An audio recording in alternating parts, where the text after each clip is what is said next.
Nano का सुख।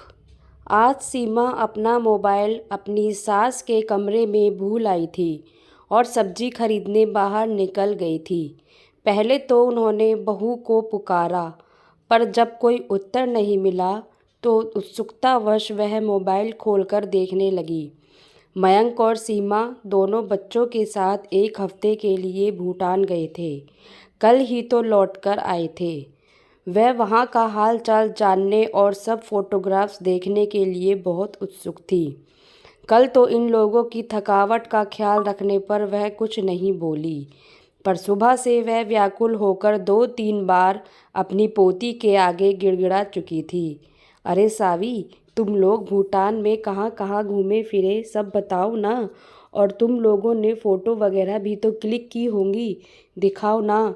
सावी झल्ला गई और चिल्ला पड़ी, दादी आप बहुत परेशान करती हो, किसी भी बात के लिए हाथ धोकर पीछे पड़ जाती हैं।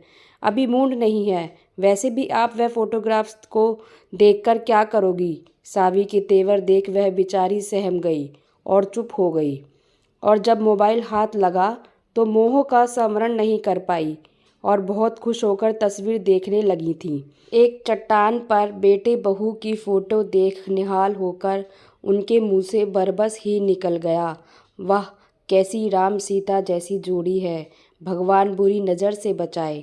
अभी वह देख ही रही थी कि तभी तमतमाती हुई सीमा आ गई और उनके हाथ में मोबाइल देखकर चिढ़कर बोली, यह ठाठ है, आप यहाँ कितने मज़े से फ़ोटो देख रही हैं और मैं वहाँ मोबाइल के लिए परेशान हो रही हूँ। वो डरकर बोली, बेटा तुम शायद मोबाइल यहीं छोड़ गई थी। हाँ, मैं तो एक नंबर की भुलक्कड़ हूँ, आप तो मेरी जासूसी करने में लगी रहती हैं, ऐसे चोरी चोरी देख रही थी जैसे हम दिखाते नहीं। बहू तुम बात का बतंगड़ बना रही हो। तभी मयंक भी वहाँ पहुँच गया और उनको समझाने लगा, इस तरह किसी का चोरी छुपे मोबाइल देखना गलत बात है मम्मी।